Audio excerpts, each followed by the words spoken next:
അവർക്ക് മരുന്നോ ഭക്ഷണമോ പോലും കൊണ്ടുചെല്ലാൻ പറ്റാത്ത വിധം ഈ എറണാകുളം ജില്ലയിലെ ടൂറിസ്റ്റ് പ്ലേസായ കോതമംഗലത്തിൻ്റെ ഹൃദയഭാഗത്ത് പൂയംകുട്ടി എന്ന സ്ഥലത്താണ് ഈ പാലം. പെരിയാറിൻ്റെ നടുവിലൂടെയുള്ള കാനന സൗന്ദര്യം ആസ്വദിക്കാൻ പറ്റുന്ന രീതിയിലുള്ള ഈ സ്ഥലത്ത് ഇതാണ് അവസ്ഥ.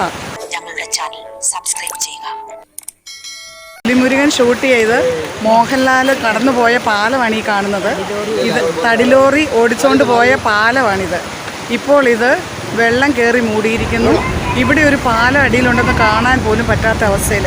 ഇങ്ങനെയാണിത് 2000-ൽ പണി കഴിപ്പിച്ചത്.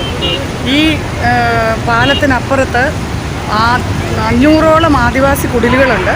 അവർ 3 ദിവസമായി നാട്ടിലേക്ക് കടന്നിട്ട് അവർക്ക് മരുന്നോ ഭക്ഷണമോ പോലും കൊണ്ടുചെല്ലാൻ പറ്റാത്ത വിധം ഈ എറണാകുളം ജില്ലയിലെ ടൂറിസ്റ്റ് പ്ലേസായ കോതമംഗലത്തിൻ്റെ ഹൃദയഭാഗത്ത് പൂയംകുട്ടി എന്ന സ്ഥലത്താണ് ഈ പാലം. പെരിയാറിൻ്റെ നടുവിലൂടെയുള്ള കാനന സൗന്ദര്യം ആസ്വദിക്കാൻ പറ്റുന്ന രീതിയിലുള്ള ഈ സ്ഥലത്ത് ഇതാണ് അവസ്ഥ. പണി കഴിപ്പിച്ചിട്ട് 24 വർഷം കഴിഞ്ഞിരിക്കുന്നു. നാളിതുവരെയും ഒരു ചങ്ങാടം പോലും ഉണ്ടാക്കി ആ നാട്ടുകാരെ, ആ ആദിവാസി കുടിലുകളിൽ താമസിക്കുന്നവരെ, അവിടുത്തെ ആൾക്കാരെ നാട്ടിലെത്തിക്കാനുള്ള സംവിധാനം നമ്മുടെ മാറി മാറി വരുന്ന സർക്കാരുകൾക്ക് ചെയ്യാൻ സാധിച്ചിട്ടില്ല. വളരെ ദയനീയമായ ഈ അവസ്ഥ. ഞങ്ങളുടെ ചാനൽ സബ്സ്ക്രൈബ്